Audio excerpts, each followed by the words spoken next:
got the wind and the rain. In his hands he's got the wind and the rain. In his hands he's got the whole world in his hands. Welcome, welcome, welcome, and thank you all for coming. My name is Barb Kinefke, and I was a performer last year. My arms have been paralyzed for over 29 years, and this event is a labor of love and empowerment for everyone involved. This is so exciting. It is exciting to be seen, and it is exciting to be heard by you and by us. Telling our stories lifts two veils. The veil in society that can often make us feel invisible. It reveals itself with inaccessibility and indifference. Understanding and connecting helps lift that veil. There is also the veil we often hide behind ourselves. When we ourselves feel the pain of our own inability and know we aren't as productive as we want to be, it's easy to feel unworthy. We often do need help in a world not yet built for us. I personally do not know many people who admit that they love to ask for help, disabled or not. They say sharing is caring. In sharing our stories with you, we are first caring for ourselves. It is no simple feat to stand here and talk about our traumas and dramas, and yes, even humor and joy. I believe and have seen in this year's and last year's performances an amazing level of acceptance of ourselves, and that kind of feeling is incredible. You coming to share that acceptance is a great gift of caring. We thank you for that. I'm going to ad-lib a little bit here. This all started 2 years ago at a women's disability group where we were celebrating someone's birthday. We were sitting around telling the funniest stories about our disability that we could think of. And we were laughing and laughing. Someone said, "We should do a show." And that's where this started.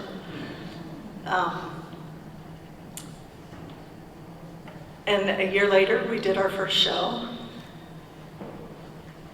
And last night, I was privileged to witness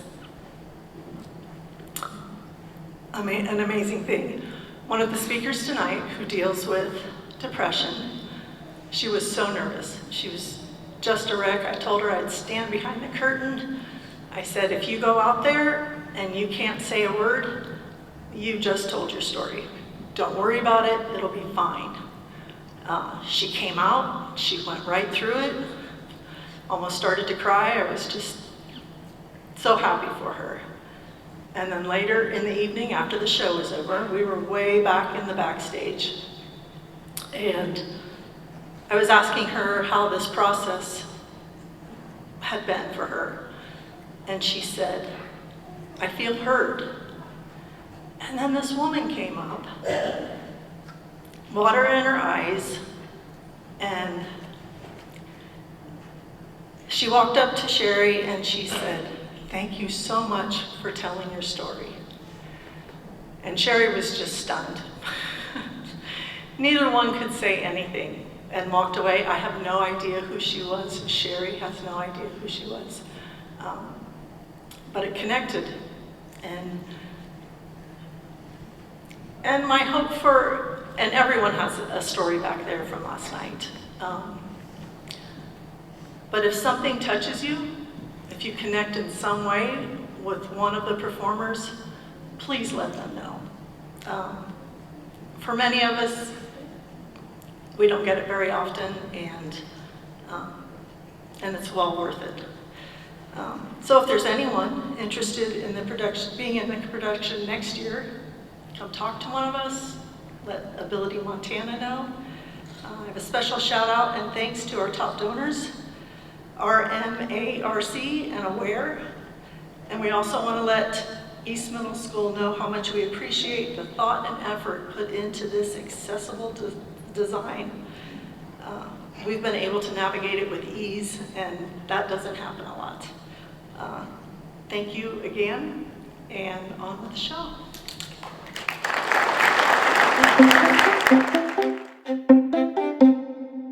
This is what I think community is. I think it's about consideration, conversation, cooperation, and acceptance. Community to me means involvement, Fairness. Family. Sharing of interests. Connection. Community builds with welcoming. And this mural to me is Butte saying, welcome. We're glad to see you and we hope you have a good time. It means everything. Without a healthy community, then you have nothing. Community means, to me, kind of looking out for the other guy and making sure we all get along and get by together. Community means a sense of family. Inclusion. service. Community is big love. Compassion. Community means to me helping others. People who stand together and help each other out in times of trouble. Helping each other out. It means I'm around people I don't have to impress. Community to me means home. Kindness. Strong foundations. Connecting with our neighbors. Compassion for others. Well, for me, it's the uptown gateway to Butte.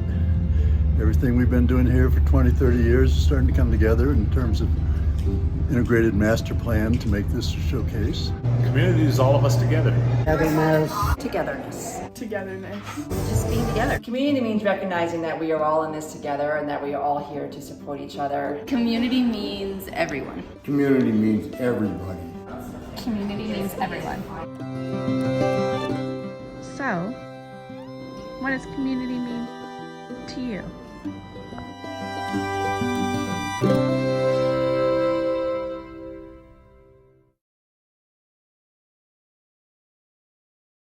All right. Hello, my name is Gail Stewart. I was born in Butte, Montana. I am 46. I was born with a cognitive delay, also Asperger's syndrome. I was placed in special education, which did me no favors. I am also cancer survivor since 2017. I've always been a hard worker and started working while I was still going to school. Most of my jobs have been in food service, and I have always left an impact. My first job was at the hot lunch program. The manager taught me you need to mop with a really wet mop. I took this to all my jobs. So all my jobs were Lake Lamplighter, Lake Lydia's. My first real job was working at the Lamplighter Supper Club. They taught me how to tell time. They were sorry they ever taught me to tell time. After that, I was constantly reminding them about the time. I am always saying sorry, and they were always saying they were going to get me to stop. That isn't going to happen. Later, they were all saying sorry. Catchy, isn't it? I was there for 11 years. My current job coach got me a job at Mackenzie River Pizza. I currently work there 1 day a week where I don't mop. I am also a PCA. I take care of my mom, who is 83. I also do cleaning for other ladies' homes.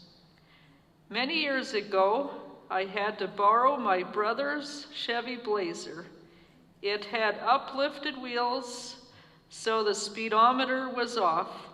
So anyways, the cop stopped me at the Hangin' Five restaurant, and he said, "Ma'am, you are going pretty fast."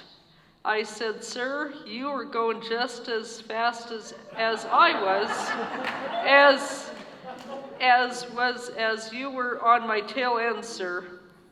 He said, "You are a smart one, aren't you?" I said, "I have my moments, sir." He said, "Well, you should get a ticket." I says, "Well, you should get a ticket, sir." "I am not accepting tickets today, sir." I said, "Have a good day." I did not receive a ticket at all. Over 20 years ago, I took a Greyhound bus trip to visit my Aunt Gail. I was able to do some sightseeing on my own went to Central Park in New York City. Anyways, a guy was harassing me for money. I did remember pickpockets, so I hid the money in my shoe. Well, anyways, I screeched, I held my heart, and faked my own heart attack. I landed on the ground, made myself look like I was a goner. The guy went screaming, oh no, I killed her.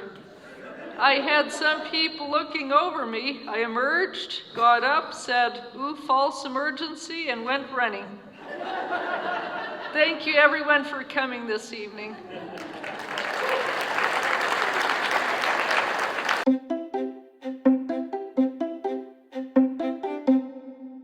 5 people have a disability here in the U.S. There's an untapped pool of talent in this country that has gone overlooked and undervalued. A lot of people with developmental disabilities are capable of working, but are still left out of the workforce. But are there enough opportunities for them to succeed? And how can employers create more inclusive work environments that benefit all employees? People with disabilities not only have the ability to work, they want to work. I've been hired since day one and love every minute of it. Anybody with a disability is, more than capable of learning. You just got to take the extra time with them. Thanks again, everyone.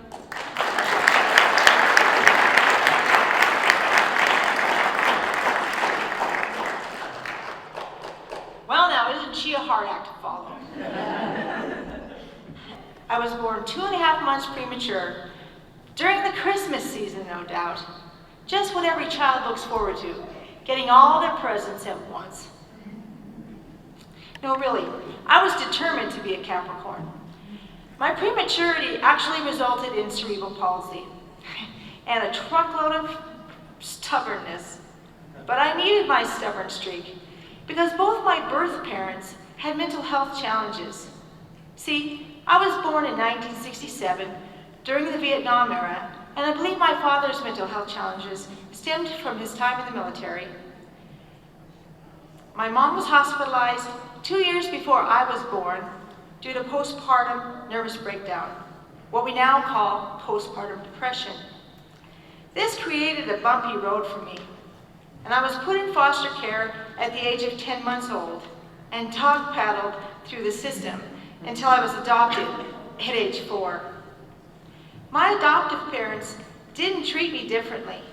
They treated me just like my siblings. That was both a blessing and a curse. My various health problems made doing some things a challenge. Take my vision, for example. I have strabismus and exotropia, resulting in the inability to focus my eyes together. This wreaks havoc on my depth perception. I often say my eyes don't dance well together because they don't know which one leads. Despite being a slow reader, I did well academically. I didn't see myself as different. Thus, I was determined to play sports. Unfortunately, this set myself up for failures and followed by further attempts because I didn't know my physical disabilities and differences as a child. I joined the swim team and became the captain, and I believed I had the same chance to win the butterfly event as anyone else. In fact, I did. I was a champion swimmer in practice.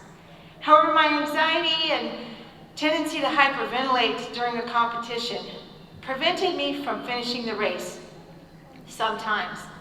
But I must admit, I won a few medals and earned my letter for sports achievement in swimming. I became a lifeguard and bicycled 3.5 miles to work during the summer. Basketball? I loved it. Did I make the winning shot or set any records? No, but I confidently tried. The 10 years of playing basketball, or should I say practicing, set me up to truly enjoy March Madness. I thought it was a real nail-biter this year. Heck, I even joined the gymnastics team. The balance beam was my event. However, my lack of balance just seemed to get in the way of my balance beam routine. Although sports was a challenge, I did well academically. I graduated salutatorian of my high school class, just missing the top spot. I was president of our National Honor Society and a member of the audition-only a cappella choir. My parents were so proud. They really encouraged me, and I worked hard to please them. They really inspired me and my siblings to work hard at everything we did. Thanks to them, I had plenty of time to dream. Excuse me for a minute. After 1 year at Bozeman, MSU Bozeman, I moved to Texas to live with my sister and work at Texas Tech, go to Texas Tech University, where I studied clothing, textiles, and fashion merchandising. I worked all 4 years while earning my BS degree. I graduated cum laude with a job offer in hand. I came back to Montana and worked for a Fortune 500 company to use what I learned about the industry I loved. I'm making it sound like I've always had it together. But in reality, I've had to work through a lot of physical and mental health challenges, requiring a lot of medical care. This is due to CP. And with CP, I had the honor to be a Shriners Hospital patient. I've also had 6 eye surgeries to focus my vision, to no avail, I might add, and 2 recent back surgeries to realign my spine, as well as early onset arthritis. My balance is questionable, so I use a mobile help button, which I've used a time or 2 to fetch emergency response assistance. I use a walker, but only when I must. Last night I did. Today I was like, no way. This is all due to cerebral palsy, a neuromuscular condition which causes my neurotransmitters to fire constantly. The effect on my skeletal system is wearing my body down sooner than scheduled. During my life journey, I've come to be certain that while CP shapes what I can do sometimes, it does not dictate who I am. I laugh, cry, succeed, and fail, just like anyone else. And while my brain has performed well for me, I have received care at psychiatric hospitals and crisis houses. Sometimes, let's just say, it was strongly encouraged. While I wasn't worried about my brain, others did, and I was forced to join in at times. When the doctor diagnosed me with bipolar disorder, like I needed something else to worry about, he encouraged inpatient care because I was miserable. Getting that help was the right thing to do. It wasn't a one-time thing. Mental health challenges have plagued me for more than half my life and have had long-lasting effects. However, while in the Butte psychiatric ward, I decided to play the dating game. Against medical advice, I might add. Where I met Mike, the love of my life and partner of 30 years now. These pages ain't coming apart. Seriously? Excuse me, we always have technical difficulties, right? Well, I have paper difficulties. In 1994, now listen, I'm getting into the Michaela story, and we might have to take a couple pauses. In 1994, we welcomed our preemie daughter, Michaela. She cooked for just 29 weeks before making her grand entrance at a whopping 2.6 pounds. Parenting Michaela from birth to age 4 was a time of growth and learning to love selflessly. I watched as she graduated from the incubator and learned to crawl, stand, walk, and talk. From the time at daycare to the time at Head Start. So many memories. But with these memories comes a devastating reality. Due to our unrelenting mental health struggles, Mike and I lost the opportunity to be full-time parents to Michaela and Sam. This not only broke my heart, it crushed my spirit. and lasted 15 long, painful years. Co-parenting was a bumpy, tense, and unpredictable road. While sometimes it takes a village to raise a child, this strained my relationships with my entire family. Today, I am blessed to feel the love from all of my family members, and I am happy to express my love for them. Thank you, Mike, Dad, Mom, Lori. I got two more people, Mick and Ted, for holding on for these better times. My beautiful family exists today because we are the village that raised the child. You are so beautiful.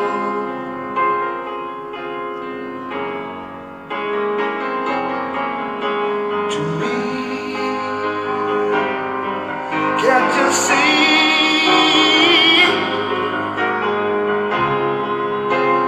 Everything I hope for, you're everything I need. You are so beautiful to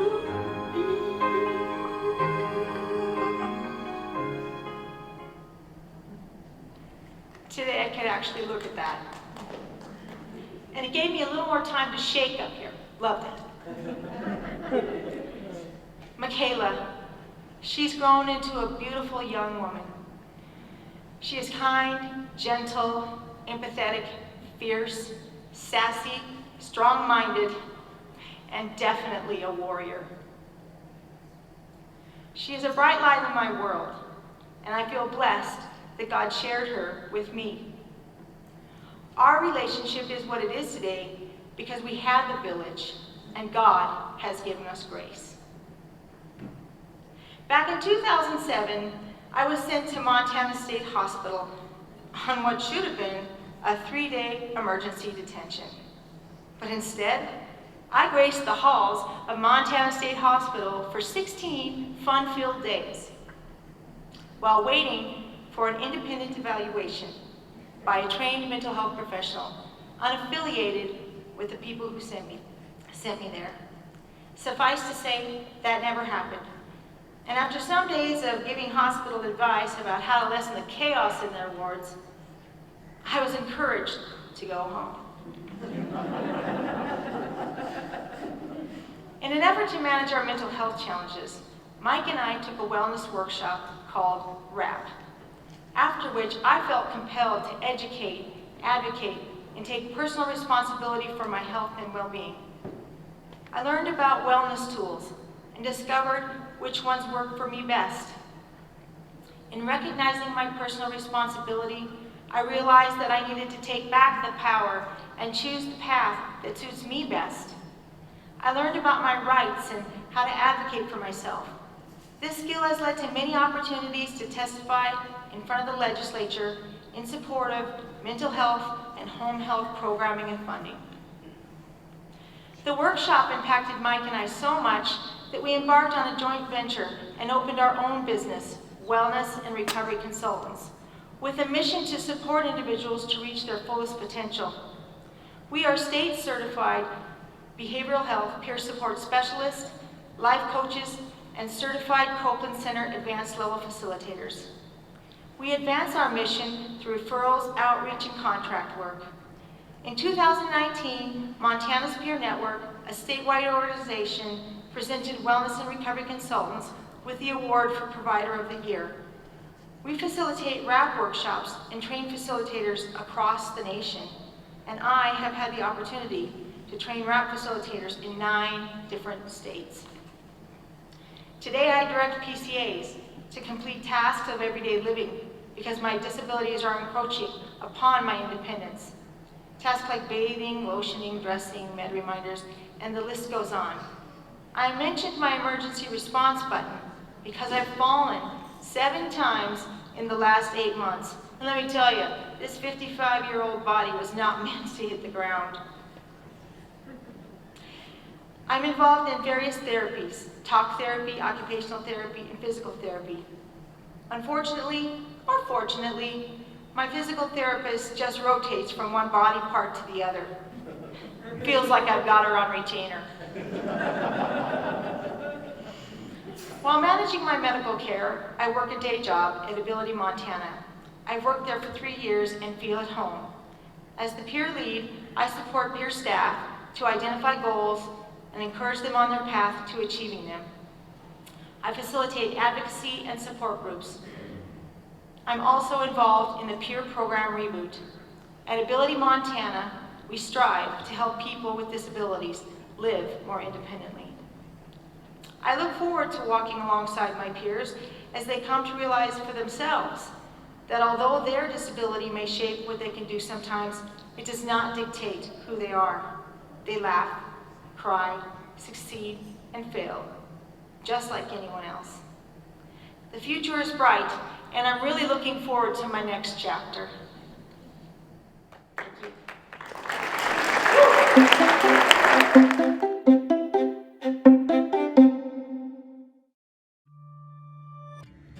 Hi, I'm Taylor Raymond, and I have Down syndrome.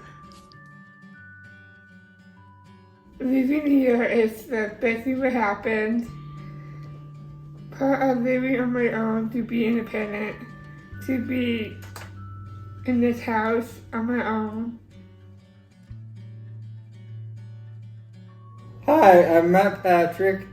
I have a disability from a head injury I obtained in 1994.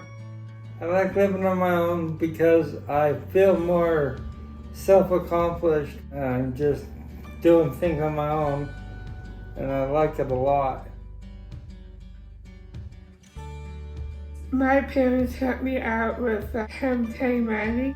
Habitat for Humanity of Southwest Montana, in partnership with National Affordable Housing Network, helps families build their own homes through providing their own sweat equity. We cover all of Southwest Montana, currently building in Butte, Whitehall, and Anaconda, and have been serving folks in the region for over 30 years, and have built over 200 homes within those numerous communities that we serve. My mom, the first day I moved out, she was crying, and she couldn't realize that I moved out. At first it feels kind of scary because you gotta take on things yourself. You're no more dependent on mom. I decorated, I am still decorating, and I am updating my wardrobe right now. It's so easy to do stuff in the Habitat house because it's got the whole 9 yards. This is a living area, and then that there is my kitchen, and that's awesome. We're able to work with individual homeowners to make sure they can be accommodated appropriately. Things such as kitchens that they're able to utilize based on their disabilities, access from the front and rear primary entries of the building, things in the bathrooms, and just a variety of different layout and functionality issues. We're able to work with them to make sure they get something that's going to be adequate for their needs. Between a fifth and a quarter of all of the houses we've developed here are in partnership with disabled homeowners. The Butte disabled families helped beat down barriers that are now down nationally, and that's pretty cool. It's really fun to have neighbors and having friends in my life. It just makes a heck of a difference when doing things on my own. I love my home every single day.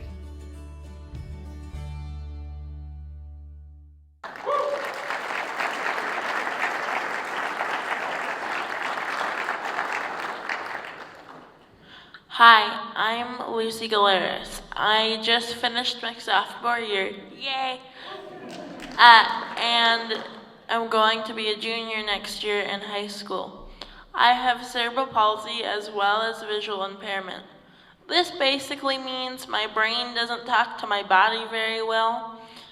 So my right hand is about the only one that cooperates, which makes school much more difficult because I need plenty of accommodations, such as a paraprofessional that helps me all day long. Right now I have them with 3 different classes out of my 5 classes, which is the least amount of help I have ever needed in school. But I am also in general education, which means the schools have no idea what to do with me.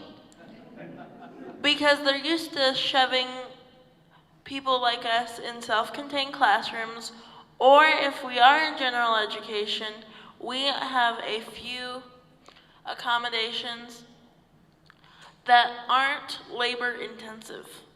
I'm in the middle of those 2 extremes. I require moderate to maximum assistance,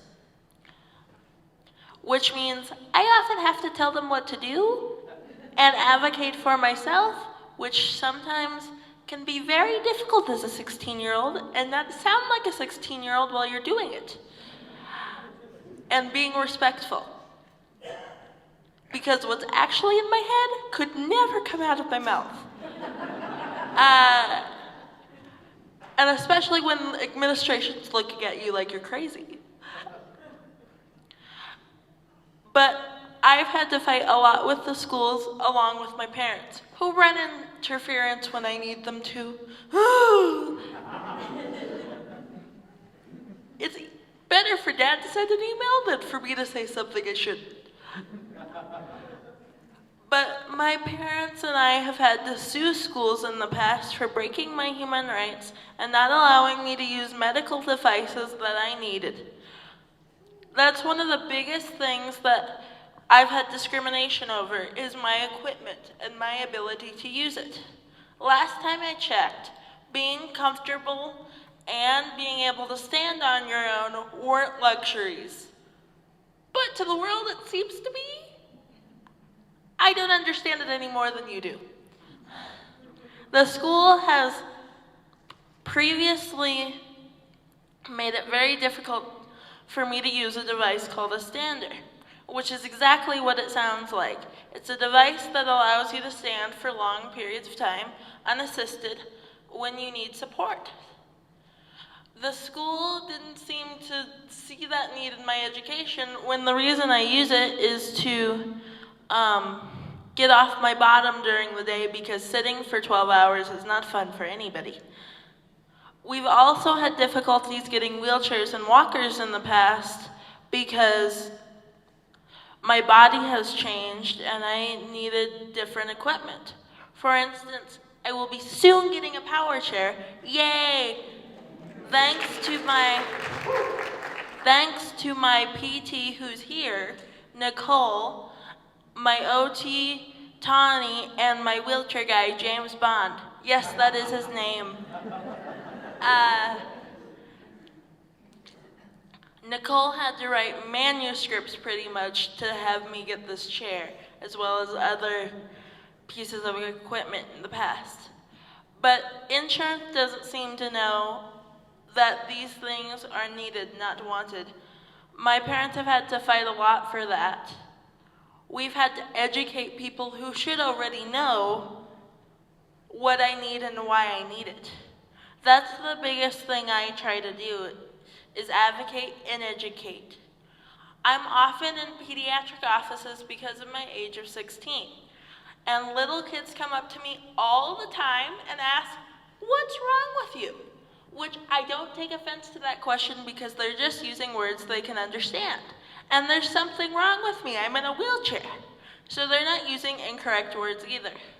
And parents, don't freak out.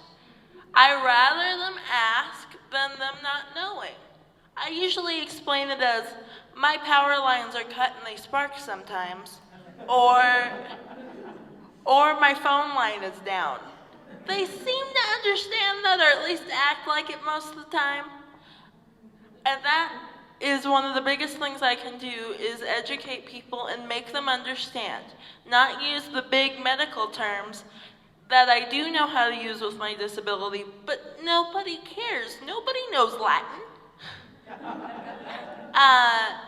So putting it into useful and comprehensive words like this to where everybody can understand. I do speech and debate at school as well, and for the past 2 years have been doing speeches about disabilities in different manners.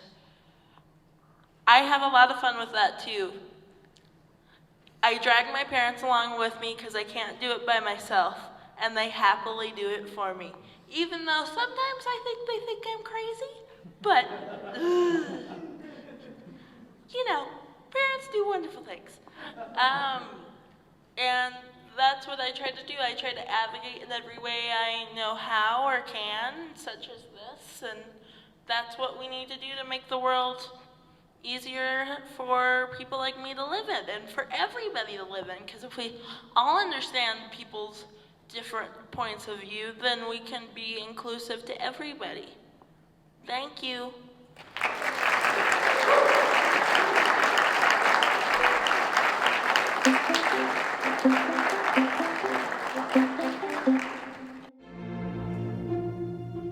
So we're in Stoughton Park, and this is one of Butte's kind of iconic parks. All ability, as we were looking at it, is the ability of kids to be able to play with other kids no matter what their ability is. We looked at how can we make it the most active playground that you can for everybody involved here. And so all kids that come here will find something that they're successful at. It's been a huge hit. We've seen the park here with having over 150 kids a day here. I am Annie Boyd. I live here in Butte, Montana. I have 2 beautiful daughters with cystic fibrosis, Brooke and Haley. We come here because I grew up here. I went to Stoughton Park when I was a child. I want to pass this to my children as well. And now it's easy to do that for them because they don't look disabled, but they are deemed disabled. And sometimes we don't all understand that even though they don't look that way, they are. And they look healthy, but this is more friendly for everyone. They get to go to the park and then to the water park and also the carousels here. And they have fun. This is what we want them to do, is have fun. Yeah, this is the Ridgewater pool that was just opened last summer. So the zero entry design is about the most inclusive design there is, because anybody can use it, from babies to people with gait problems, somebody that might need a wheelchair. We have 2 lifts that take you into deeper waters, and then we have a moat that has the ability to where if you can't swim, you can be taken through by current. The inclusive design was incorporated into the carousel. As you can see by the ramps, brings you to a central loading spot. The chariots spin, you can roll right into them. I haven't seen this design in other carousels, and we feel pretty proud of this, having 2 chariots that are accessible. Yeah, I feel included as part of the wider community. I'm not different, I'm not special, I'm not less than. I am just like anyone else, and I can go about my business and get out into the world.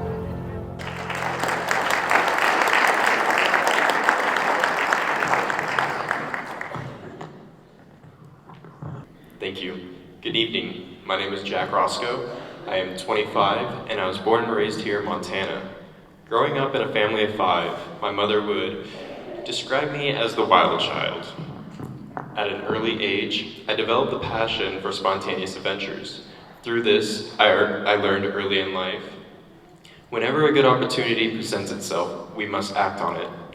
As you can imagine, I occupied a lot of my parents' thoughts as their growing 3-year-old constantly ran away unsupervised.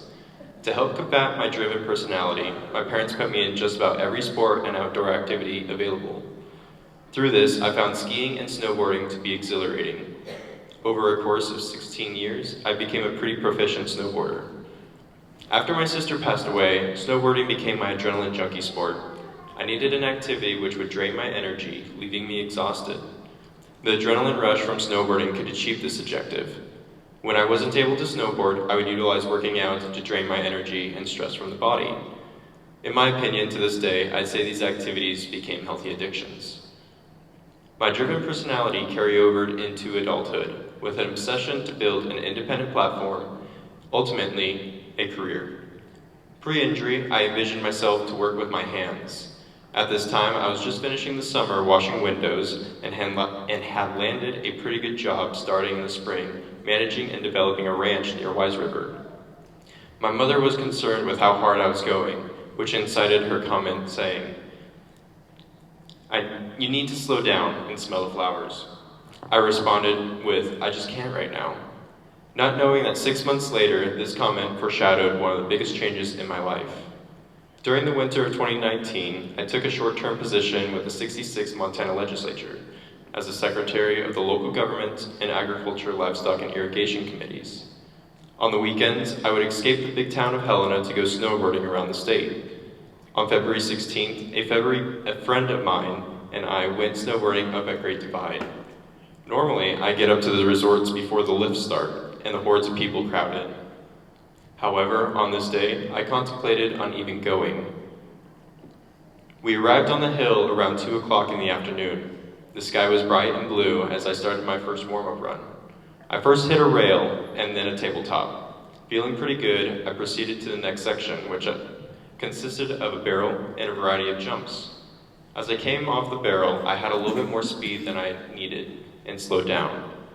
As I came to the jump, I realized I still had too much speed, and I did a last-minute speed check. This is when the heel edge of my snowboard slipped out from under me, causing my body to rotate back and leaving my neck and shoulders exposed. I did not know the consequences of the outcome at this time.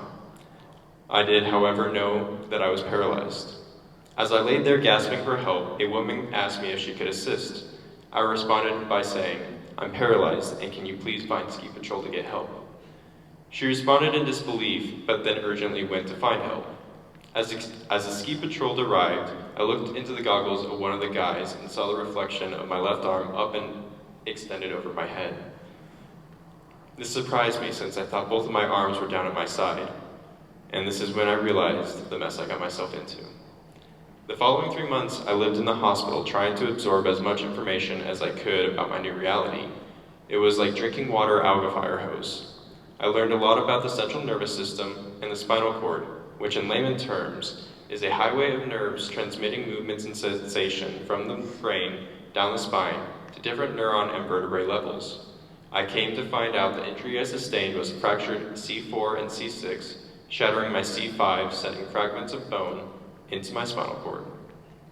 I now have a titanium plate replacing my C5, connecting my C4 and C6 vertebrae. At this point, some of you might have the question arising in your mind, what is the function of a C5 quadriplegic? Well, for myself, my function is my shoulders, I have my biceps, and I have wrist extension.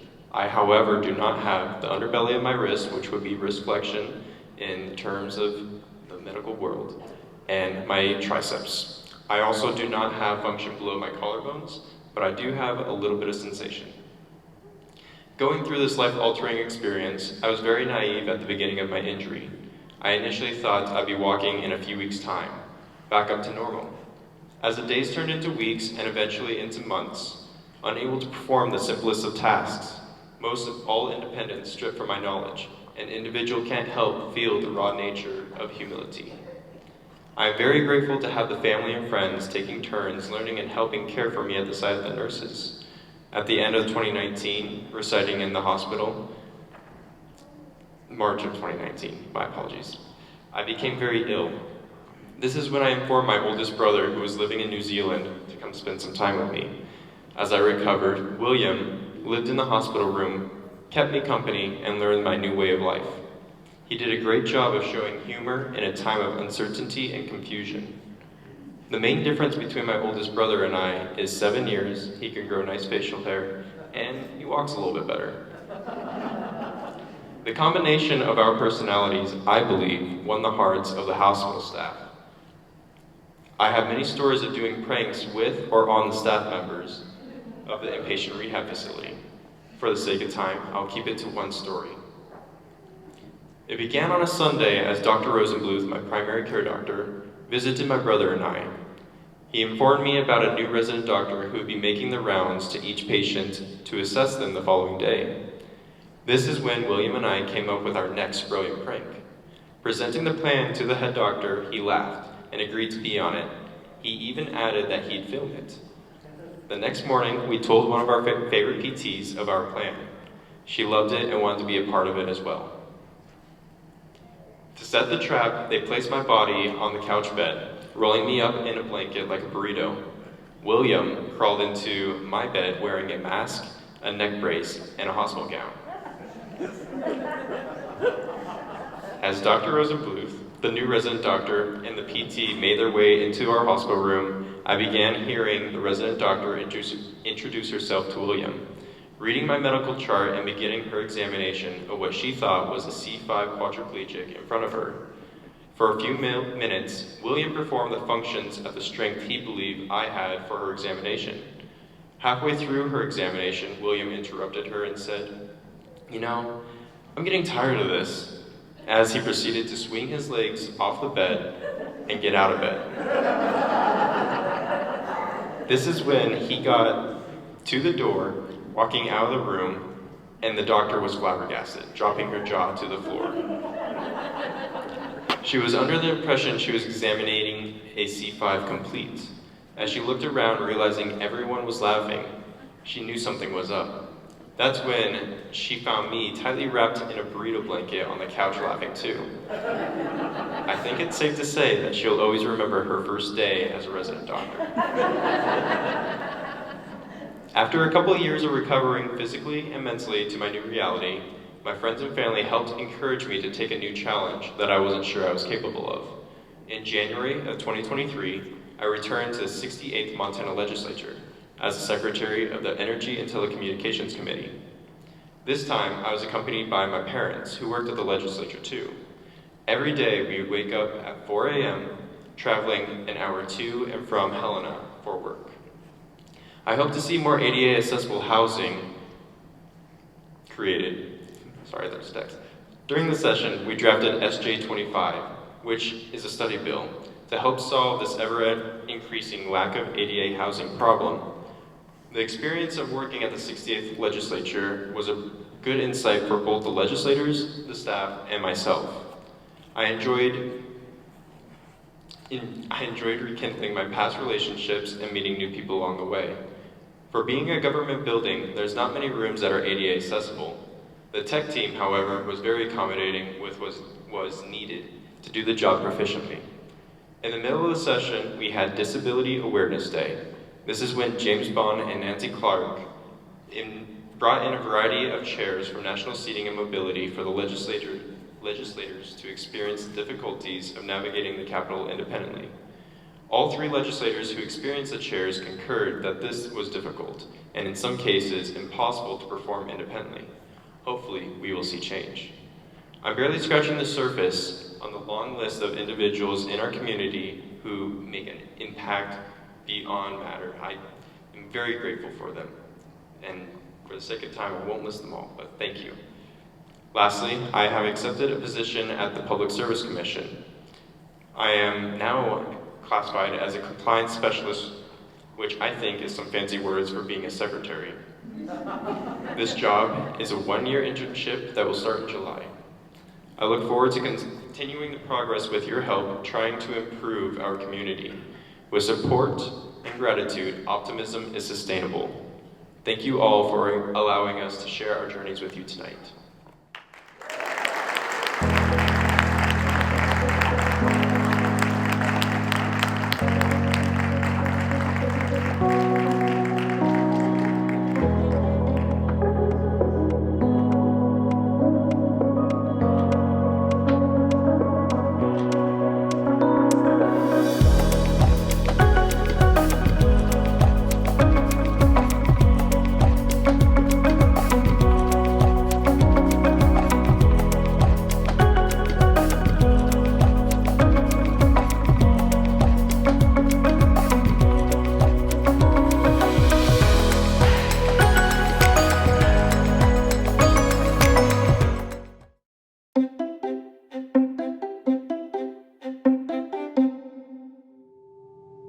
Here in Montana, we have a lot of rivers to explore. There's no reason why people with disabilities can't be on them too.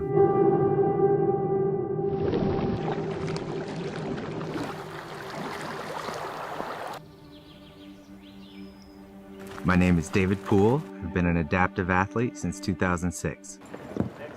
I started working with Ability Montana in May. Late June, we collaborated with Camp Bullwheel nonprofit to start this recreation program.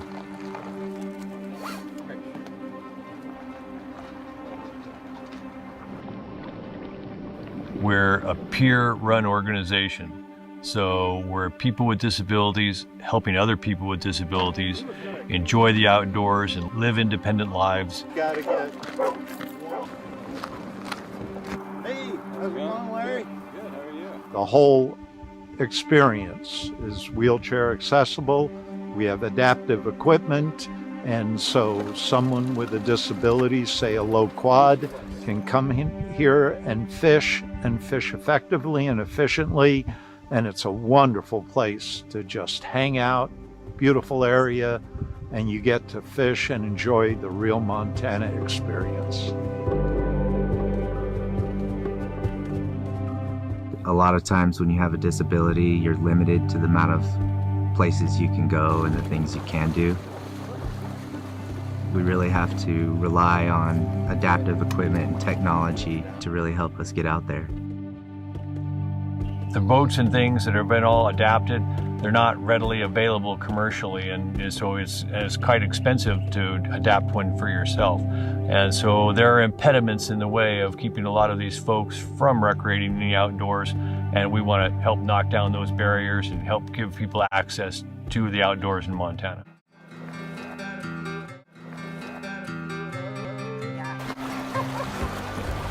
Anytime that you can get away from your wheelchair and the stress of everyday life and be focused on something that you're passionate about gives you freedom.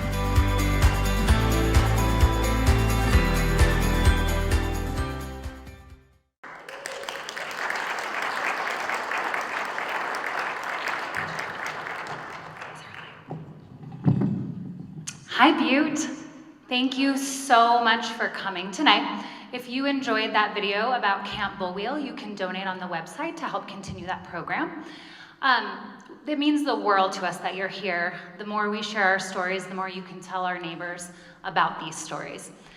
My name is Cassie Waitman, and I am an independent living specialist at Ability Montana. I have the great privilege of working with so many incredible people in our community who are living with disabilities.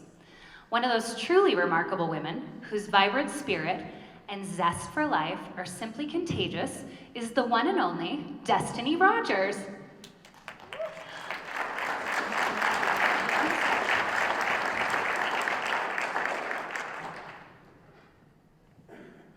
you want to get your microphone? Okay. Destiny is a force of nature. She radiates energy and enthusiasm wherever she goes, whether it's dancing, working, or cherishing precious moments with her loved ones. Destiny wholeheartedly embraces every aspect of life, leaving an indelible mark on all of us around her. I had the pleasure of first meeting Destiny while she was in high school. We met once a month for Youth in Motion, a group for youth with disabilities.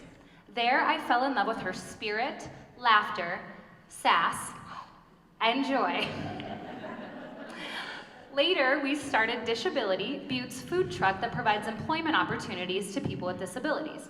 I knew the perfect person to join the crew. Destiny started her work career on Dishability, assisting with food preparation, taking orders, serving food, and cashiering. She always had us laughing on the truck and charmed every customer that she greeted. She was such a fantastic employee, she quickly moved on, and now you can find her seating people and cleaning the menus at, where do you work? Where do you work? Casey Pizza. Destiny cherishes the moments spent with her beloved family. She understands the importance of nurturing strong connections and creating lasting memories. Whether it's sharing laughter around the dinner table, embarking on camping adventures, or simply enjoying quality time together, Destiny embraces every precious second with her loved ones, reminding us all the true essence of happiness. Today, we'll spend a couple minutes hearing from Destiny herself, and if we're lucky, she may show off some of her dance moves. So let's once again welcome Destiny Rogers.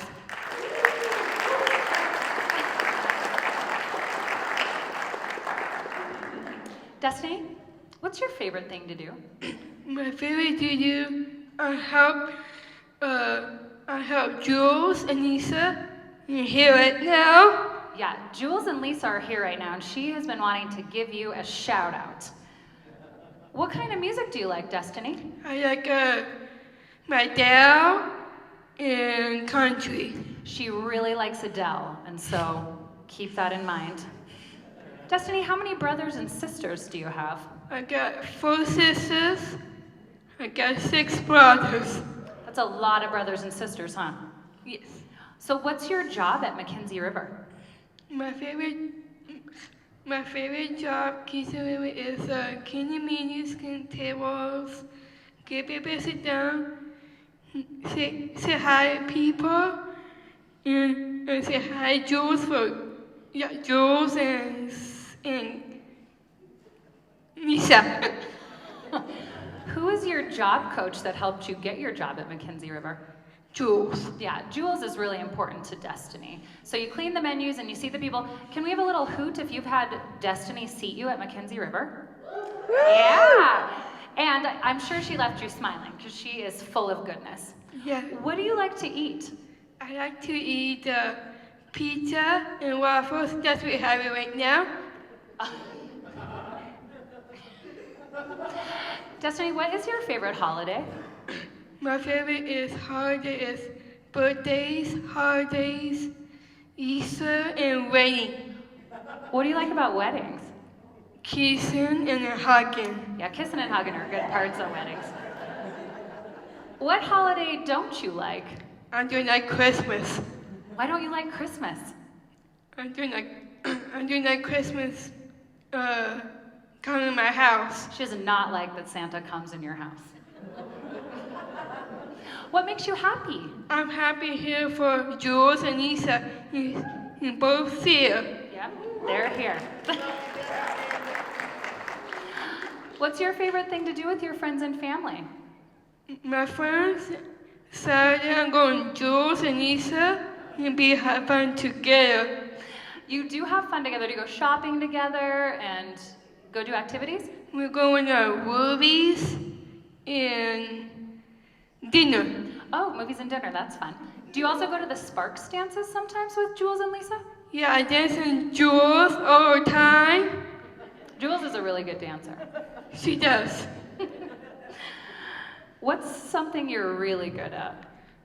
I am good at doing puzzles, reading, speech, and talking. Yeah, really good at talking, really good at doing puzzles. Yep. And are you really good at dancing? I am good dancing. Hold on a second, okay? I got dancing for Jules and Lisa. This is for you, Cassie.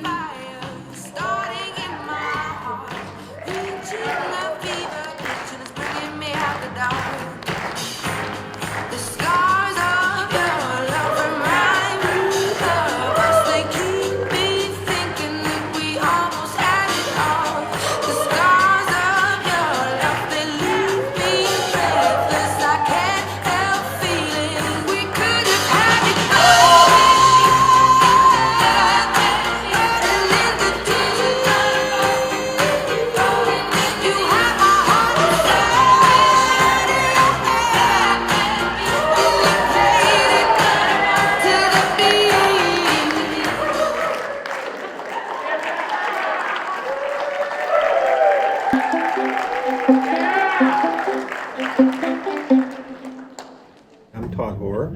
I'm Kendra Brown. She's my daughter. He's my dad. And we together are Sparks. Mark. Oh, talking about Sparks. Yeah.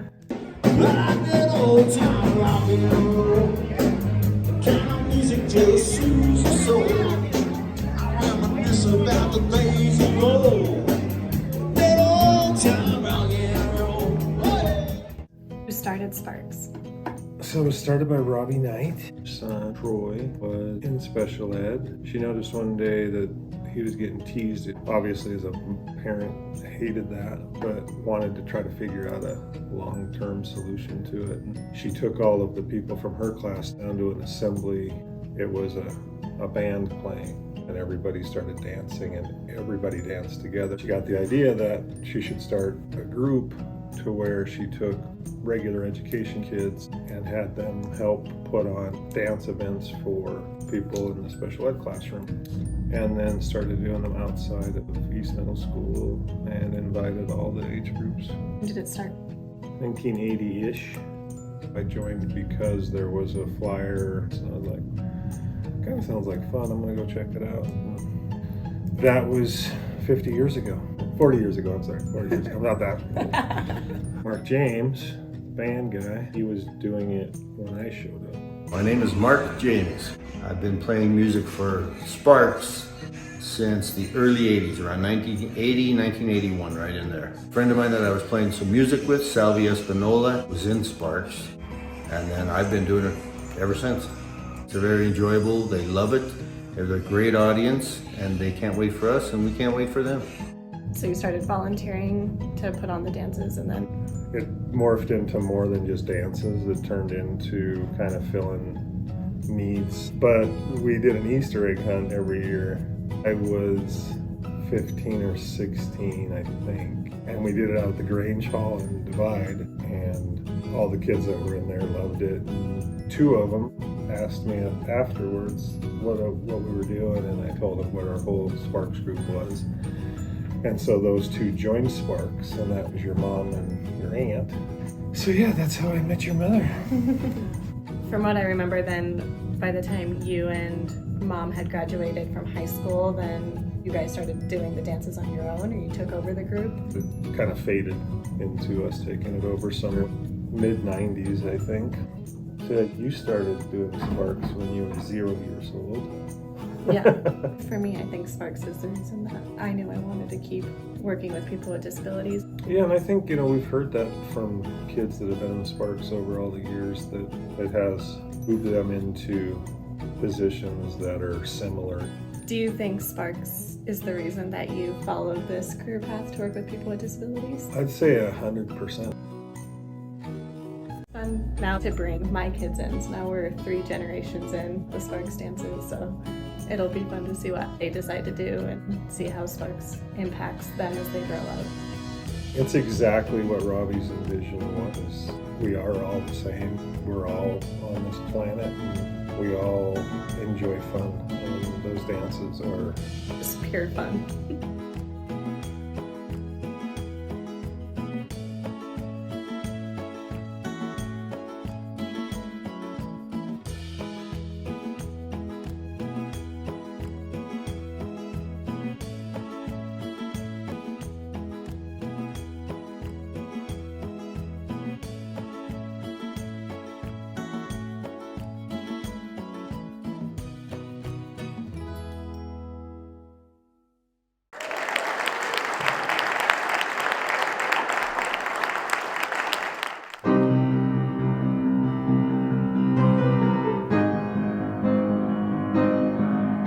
Young teenagers come into the school gym ready for the co-ed basketball team as a weekend activity.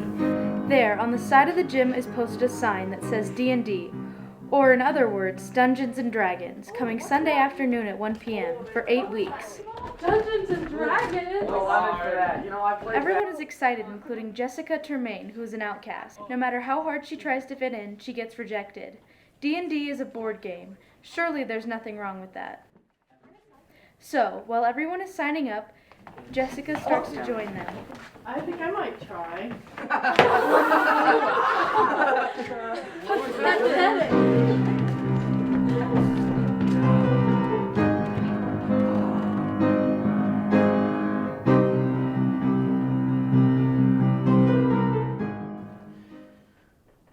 You will curse the day you did not let the Phantom play D&D. Now, let the games begin.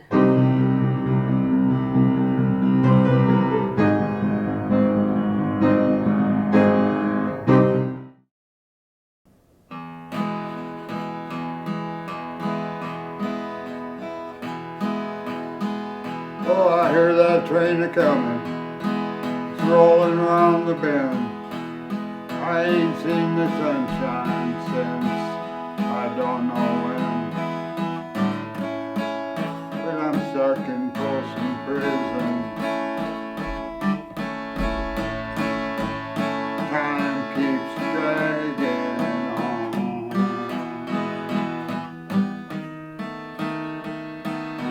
But that train keeps a-rollin' on down to San Antonio.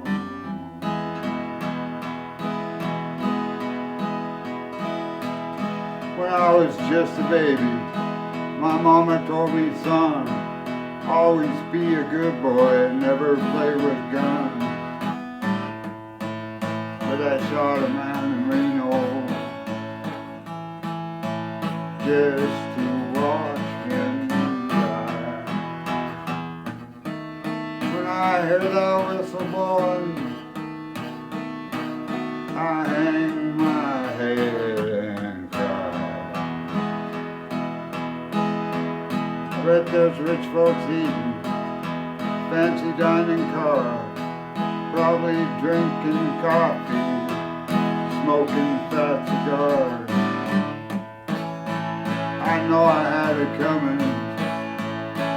I know I can't be free.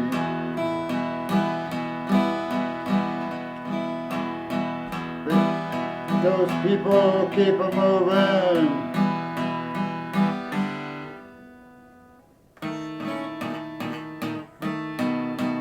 And that's what tortures me.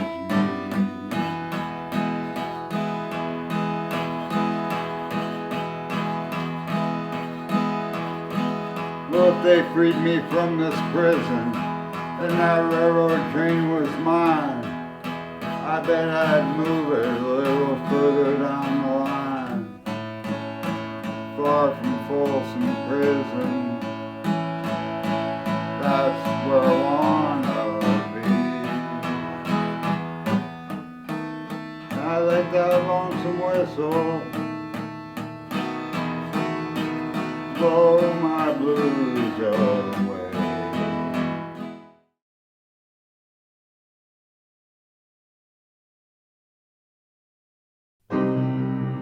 Help! Someone, please! Help me! Who turned off the lights? Sir? DD, who's Pod? Did I not instruct that table 5 be left open? Please, show me mercy. The world showed no compassion for me. Well, maybe. Wait, I know you. Regardless. You're Jessica. Jessica Tremaine? Oh, for Pete's sake, this is not how I want this to turn out. So what's it to you? You saved my life.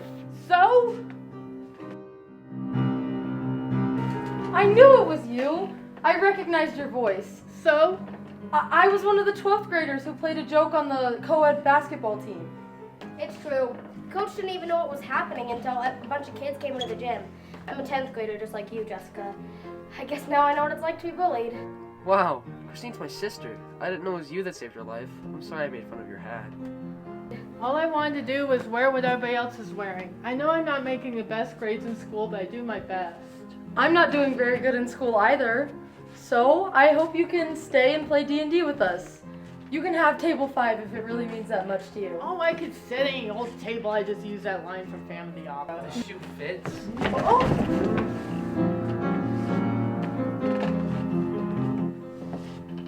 One by one, everyone says they have trouble fitting in at some point. Everyone high-fives each other and shakes hands and fist bumps at near miss.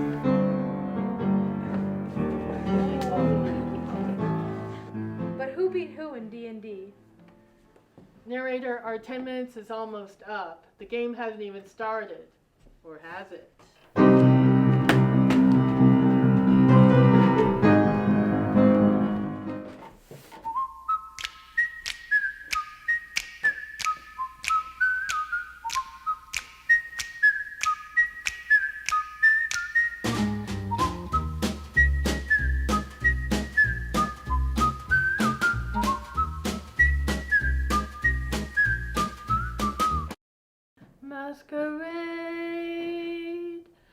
put faces on parade, masquerade. Hide your face so the world will never find you.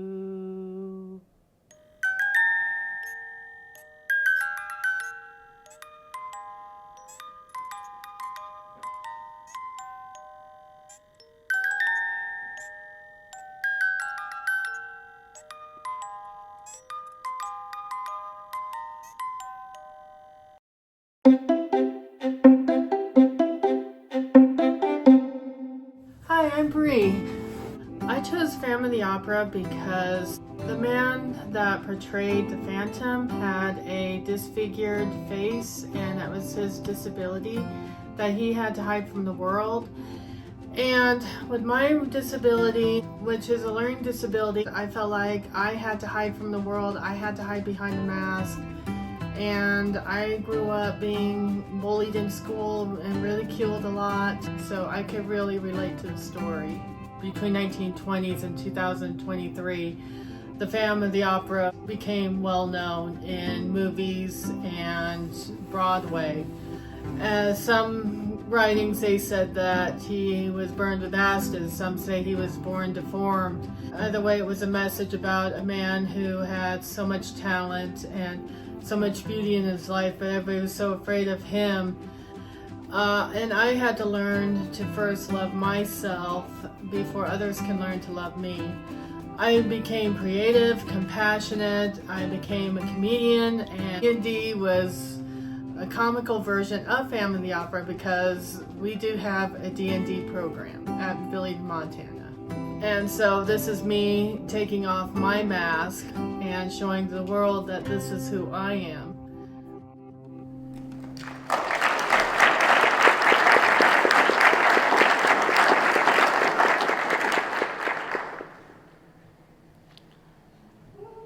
Hi, my name is Nicole. I'm a quadriplegic from a car accident that happened in 2013. I use a mouse stick that has a stylus on the end of it to scroll and use my phone. I also have a Camel pack to take drinks out of this tube. I'm 29 years old. I've lived in Butte, Montana for 15 years. I'm the oldest of 4 and the only girl.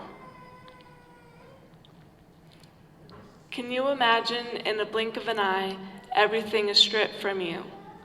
Your freedoms, physical abilities, breathing, eating, drinking, along with your dreams that came with you.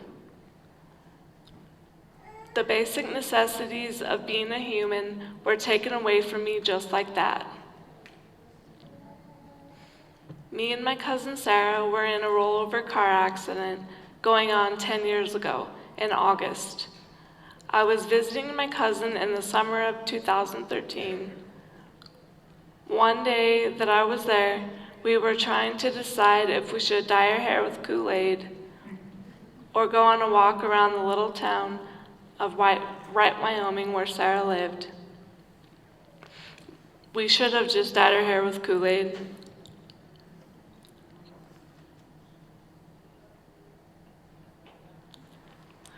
So after walking a while, we started getting really hot. My cousin's friend drove by and asked us if we want to ride home. Well, I got in first, but soon realized he stunk pretty bad. So Sarah switched me spots. Instead of taking us home, the driver started showing off on a side road, driving fast, and we started turning a corner at 90 miles an hour. We then flipped, they figure, 8 times. Sarah and I both flew out of the windshield. They figured that I landed on my head, crushing my C3 in my neck, fractures all down my spine. I also broke all of my ribs and my collarbone. Because I landed on my head, I had a brain shear, causing a TBI, which is a traumatic brain injury.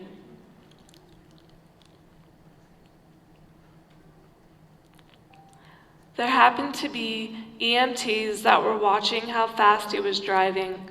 They called 911 before we even flipped. If it weren't for them, we wouldn't be alive today. When the officers arrived at the scene, they thought I was dead. They made sure Sarah and the driver were okay, then checked on me, and I had a faint pulse. And they were surprised I even had a pulse at all. We were live flighted to Billings Hospital. I was in a coma for 2 weeks. I had to be put on a ventilator for about 3 months. They never thought I'd get off the ventilator. For about 2 weeks, I would continue to ask my mom what had happened. Then we got flown from Billings Hospital to Denver, Colorado to Craig Hospital.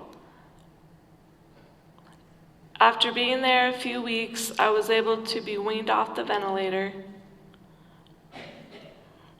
We were in Craig Hospital a few months. Then just before Christmas, I was able to fly home to Butte.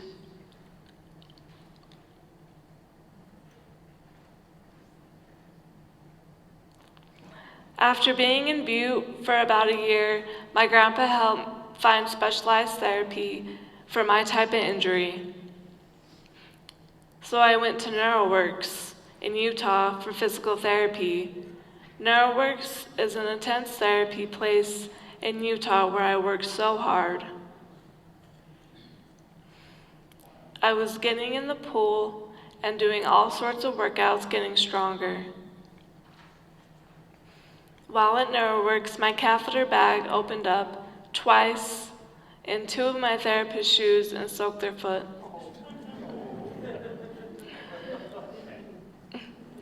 After a couple of years, I was really missing my family, so I decided to leave therapy and come back to Butte. My grandparents bought a house that I am able to rent, so I have my own place. I've been there, and I've been there ever since. Some things I'm not able to do now are, I can't get dressed by myself, and I can't feed myself. I can eat laying flat in my bed. I've been doing it for so long, it's normal for me. Just like my mouse stick.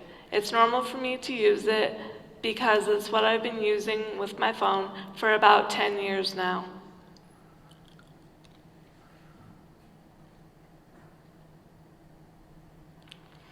I can't itch my own nose. Imagine laying there with an itch or feeling like a bug is crawling on you and not able to do anything about it. I have to have help with everything. So I have caregivers.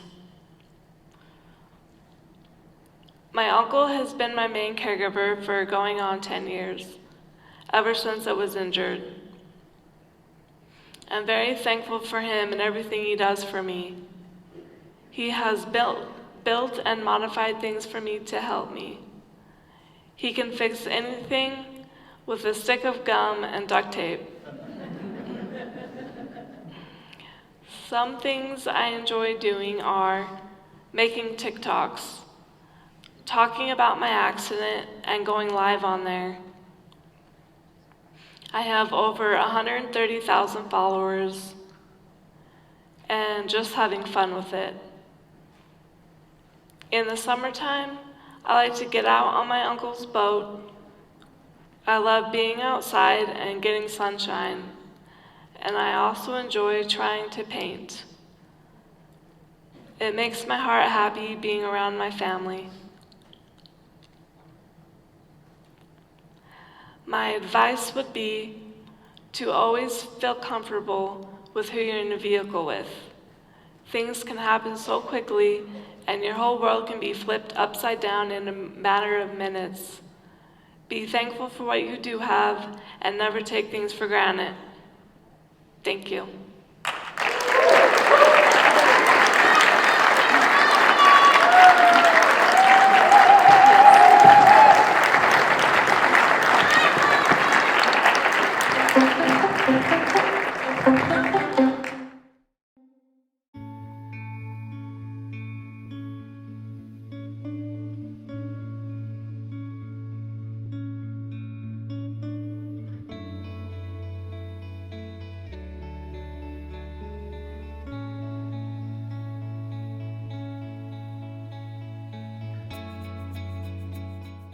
My life be like, ooh, yeah, ooh. My life be like, ooh, yeah. We are warriors, we'll fight for our lives like soldiers all through the night, and we won't give up, we will survive. We are warriors, and we're stronger, that's why we're alive. We will conquer, time after time, we'll never falter. We will survive, we are warriors.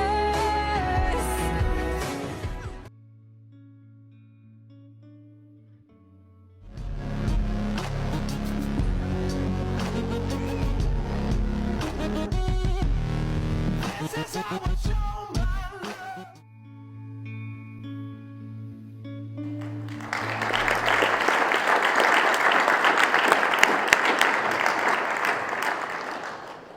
Hi, my name is Sherry, and this is my story. As I go about my life, I have some obstacles. Among them are COPD and sleep apnea. I am dependent on oxygen, and resting well doesn't always happen. But most of all, it is the major clinical depression that I cope with every day, and how I am learning to live my best life despite the difficulties that limit me.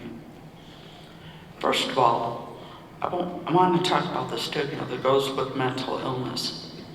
It is hard always being judged by others and trying to identify my disability in a way that others will understand. They see me coming and exclude me, often because I'm sad. People get upset with depression. Some people don't even believe that it exists, but it does. And the kind of depression I have is not about to go away. Part of my depression includes psychotic features, such as voices that I hear. This happens mostly during the day, but it happens. The voices are not kind. They say really mean things to me, and it's hard not to believe what they say. Even describing this to all of you now is a stretch for me. I try to manage to do well. I enjoy many ordinary daily activities, like playing cards and tending to my house. But I still hear the voices, and I cannot shake the depression. My depression was diagnosed in 2009, and I am taking some medication that helps a little, but the depression doesn't go away. Like I said, it isn't easy to discuss it with anybody, and sometimes people are just unkind to me without knowing what it is about me that bothers them. Imagine being the person excluded from things in life because people don't like you. They don't know why, but they don't.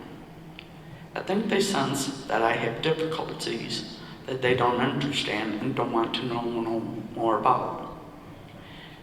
It isn't easy to share my story without wondering if people really believe that I have a disability. But here goes. I do. The clinical depression is real, and the voices that I hear are as real to me as anybody else's daily reality. Coping with all of it while I'm short of breath and sleep deprived doesn't help. But since my diagnosis, I am on the road to living better. One thing that helps me greatly is my sense of discernment. I'm fortunate to have a college background in business management. I can combat at least some of the problems of mental illness with my understanding of logic and how things work. It is sad that college just doesn't prepare one for a career. It is a growing of the mind in productive ways. Critical thinking never hurts anybody. I can do that. So that is something that is an asset for me amidst my liabilities that compromise my life. Thank you all for taking the time to attend this production. The stories you are experiencing were intending to help all of us reach out and make more connection in the world. Sometimes my world is so dark, I can't see beyond what might seem like nothing to someone else. But it is important to remember that we never know how much someone else is hurting. And being judged is never a good thing. Not everyone is good at communicating what is bothering them. And some of us suffer with mental illness, which puts us at a disadvantage from the start.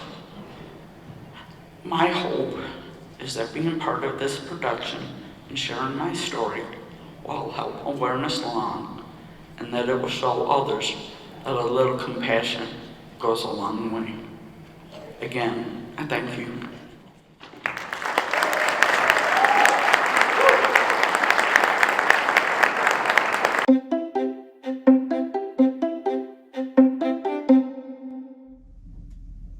Hi, my name is Mariah Stout. I work for Ability Montana. This piece is very dark as it is about suicide. Please kill me, I whispered like a lover's kiss against a razor blade. I trembled while I gripped the knife to my chest. Please kill me, I cried while a tear dropped into the storm, screaming and begging for you to take the knife and finally plunge it into my chest. Please kill me, I screamed like a child lost in a maze. You grabbed the knife from my trembling hands and held it so I could not access it again. Please kill me, I screamed into the void, only to be echoed by more pain. I screamed for death as you screamed for life. Please kill me, I begged like a child after a candy bar. You look at me and I see the pain in your eyes as you recognize what is in me. Please kill me, I mutter like a butterfly learning how to fly. You hold me as I rage with the need to die. Please kill me, just let me die. Thank you.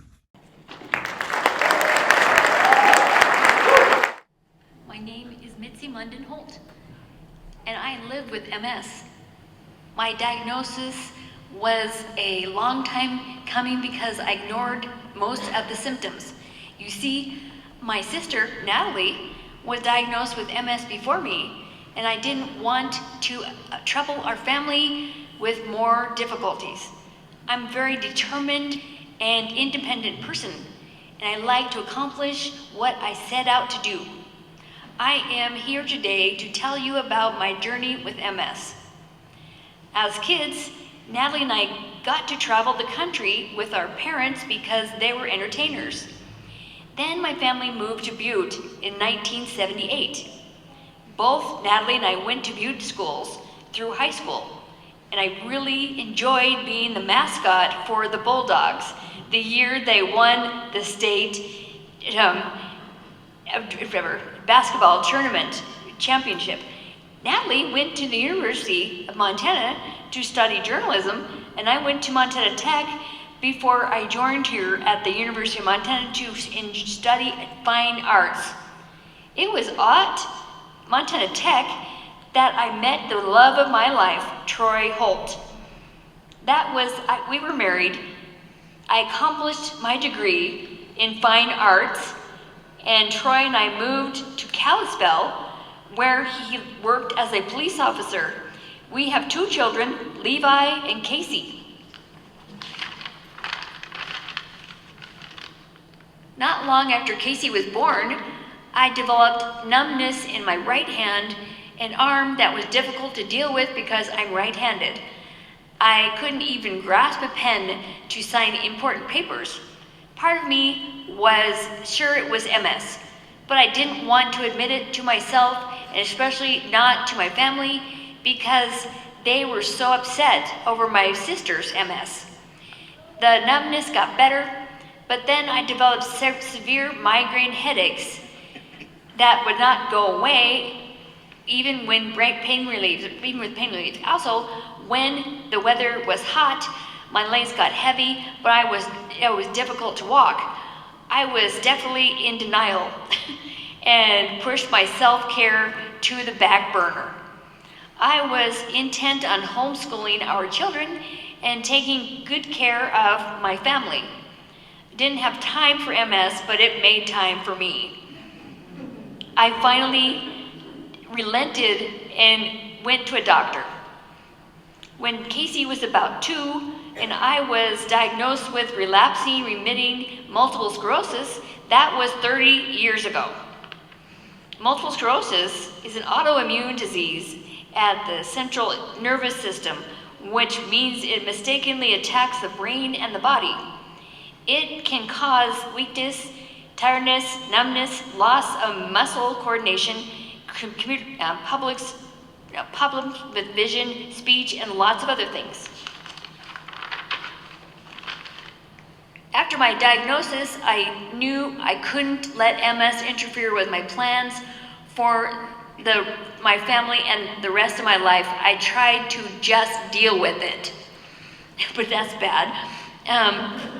We still wanted to homeschool our children. After all, I stalled for many years, but with Troy's help, I finally started prescribed injections, and we continued to live our best life. Despite what anyone said about homeschool children, both of mine graduated from Boise State University. When they left home to go to college, I tried to work outside the home, but because of MS, I had difficulty learning the required computer skills. I am still unable to get a job because of what MS has done for me, but at least I accomplished my quest to homeschool my children. My kids have families of their own now, and I'm a proud grandmother of 4. Unfortunately, we lost their dad in 2011 because of multiple complications of diabetes. He would be so proud of all of us. My son Levi is a captain in the Army. When he was stationed in Germany a few years back, I got to visit, and we went to Italy together. He took me to see historic places like the Vatican and the Sistine Chapel, where we saw the great works of Michelangelo. Because the weather was extremely hot, we decided to get me into a wheelchair while seeing a lot of fine art I studied in college. That made the experience even better. After so many years of denying what I had a serious progressive disease, I got the help I needed. In 2016, at the MS Walk. Do you remember this, Mitzi? Yes, I do. I chaired the walk, the MS Walk here in Butte in 2016, and I was honored to give Mitzi the Rookie of the Year award. Yes. Because she finally came out and she did wonderful as far as fundraising and everything, and we've been great friends ever since. Yes, we were. Yes. Great. Thank you.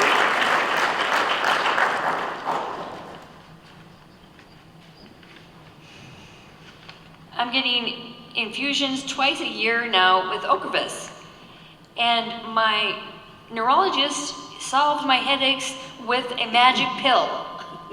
I am fortunate.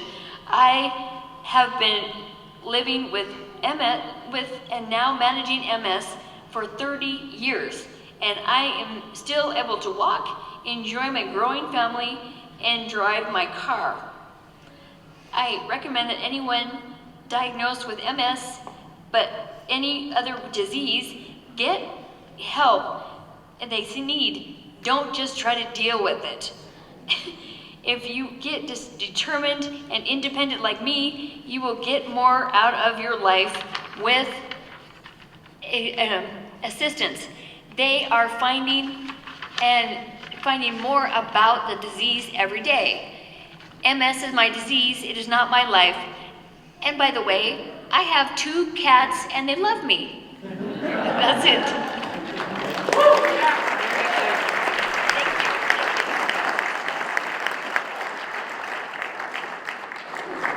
See this. Hi, I'm Bonnie Hancock. I was diagnosed with multiple sclerosis in February of 2000. It was the most terrifying month of my life.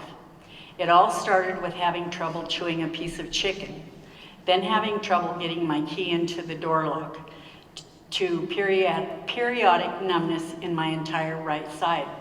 As the numbness progressed throughout the day, I knew something was seriously wrong. I called Dial-A-Nurse and was told to have someone bring me to the closest ER as soon as possible. When I arrived at the ER, the right side of my face was drooping. My speech was slurred and I could not walk. First, they thought it was a stroke. Excuse me. But no. Bell's palsy? No. I went home after 2 days and got progressively worse. Horrible vertigo, walking into walls and falling. I was referred to a neurologist who was able to see me that day. He wanted MRIs done immediately. I lived in Deer Lodge at the time, so my daughter Mel was taking me to my appointments. The neurologist told us I could not be left alone, so Mel packed up her 2 children and came to live with me during the week, and my daughters Amy and Barb would come stay with me on the weekends. The MRIs were done, and my neurologist came into the waiting room, pulled up a chair in front of me, and sat in front of me. Never a good sign. He said, "You don't have a brain tumor like I thought, but you do have multiple sclerosis." Neither of us had any idea what MS was. I asked him if I was going to die. That was the last thing I remember from that day. I was scheduled for a spinal tap with Dr. Serini, who was awesome.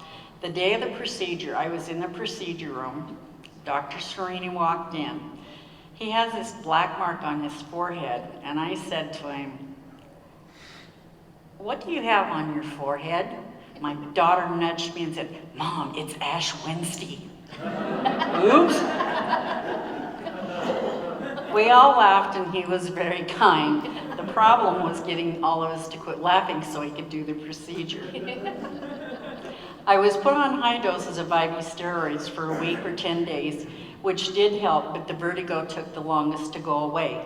I don't remember much from February and March other than I slept a lot, I prayed a lot, and I just wanted to get better. My neurologist told us that I needed to be on MS medication. It would not cure MS, there is no cure for MS, but it would help slow the progression of the disease. The 3 choices were all shots, which I hate. One was twice a week, one was 3 times a week, and one was once a week. Guess which one I chose? You got it, once a week. I was very fortunate to find this medication as it worked very well for me for many years. During the last 23 years, I've had to learn how to live with and deal with my symptoms. They will never go away, so I had to learn how to live with them and manage my life with them. I have fatigue. Not just being tired that a nap will fix. It's not being able to lift my hand, arm, or leg because I have no strength or energy in my body. I must plan my days or events. For example, I must remember that taking a shower takes 10 minutes, but that results in a 20 to 30 minute rest doing absolutely nothing, just regaining my strength. To blow dry my hair takes 10 to 15 minutes as I must use cool air as the hot air will bring on fatigue and then I'm in bed for the day. Other symptoms include muscle spasms throughout my entire body, tremors, shaking, itching that nothing will help stop, pins, needles all over my body, numbness in my legs and feet. All or any of these can happen in a 24-hour period without warning, and they leave without warning. So by learning how to read my energy levels, I can figure out how much I can do in a given day. Sometimes I do too much and I end up in bed. I am constantly learning how far and how hard to push myself. I've been able to accomplish many things over the years, and one I'm very proud of is I chaired the MS Walk here in Butte for many years. I've had to keep telling myself, don't overdo, slow down, get some rest. I finally turned it into a fine science, but not without enormous support from my family, volunteers, committee members, friends, and community businesses. With the help of God, MS medication, strength, and determination, I have been able to keep my MS calm and haven't progressed into a wheelchair like some of my MS warriors have, fellow MS warriors have. People with MS have long been called MS survivors, but we're not survivors. We are warriors as we fight against this disease every single day of our lives. Yes. Did we get anybody?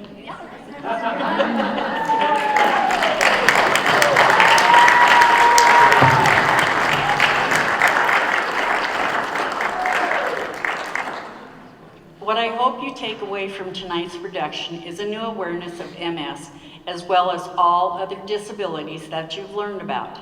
Please do not pity or feel sorry for us. Think about how you can help to build the awareness of disabilities and diseases. It doesn't always have to be a monetary donation. It can be making phone calls, picking up supplies, helping to set up an event. Most of all, we need you to care. Please tell all your friends what you have learned tonight, and thank you for being here.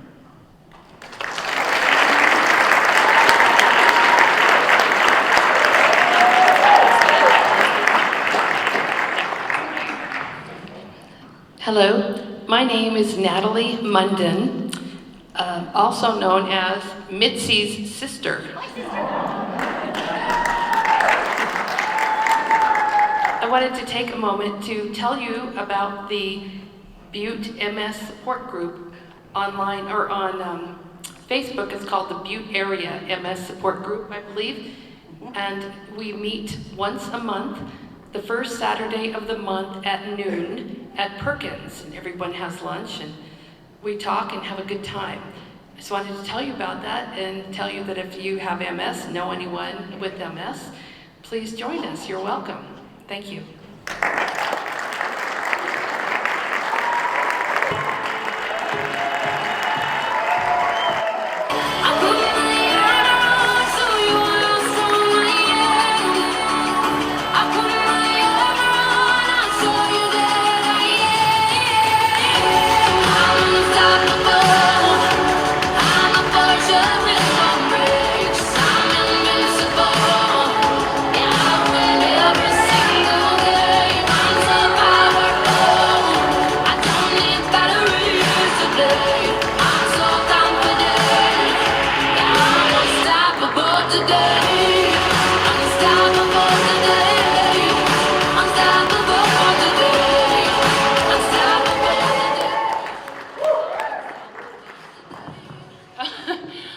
We just want to thank you so much for joining us this evening.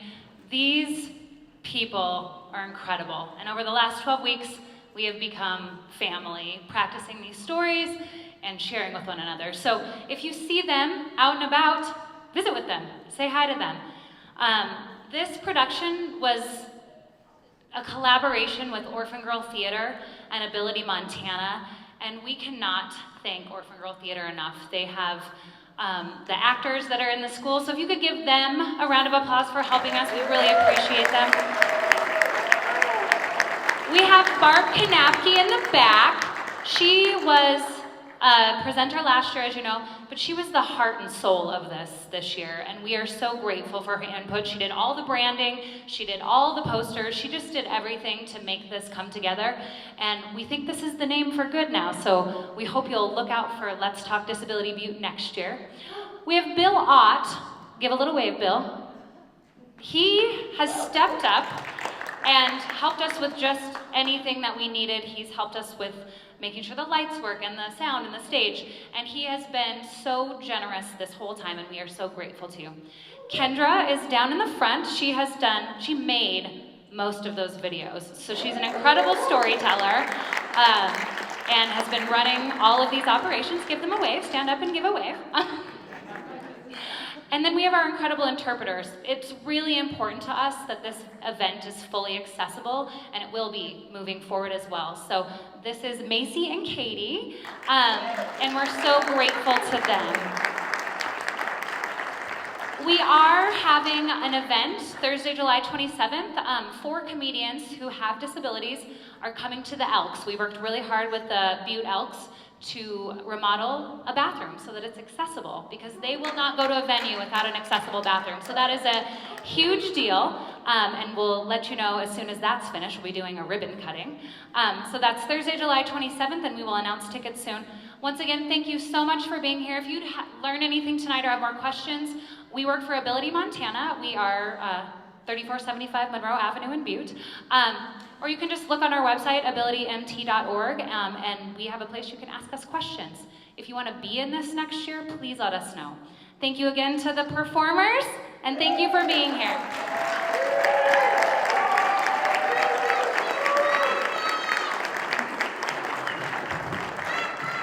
And Shauna, if you could get the lights. I wandered so aimlessly.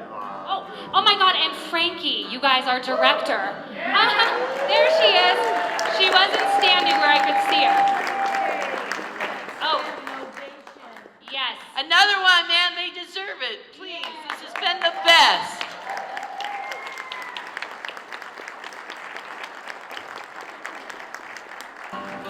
I wandered so aimlessly, life filled with sin. I would let my dear Savior in. Then Jesus came like a stranger in the night. Praise the Lord.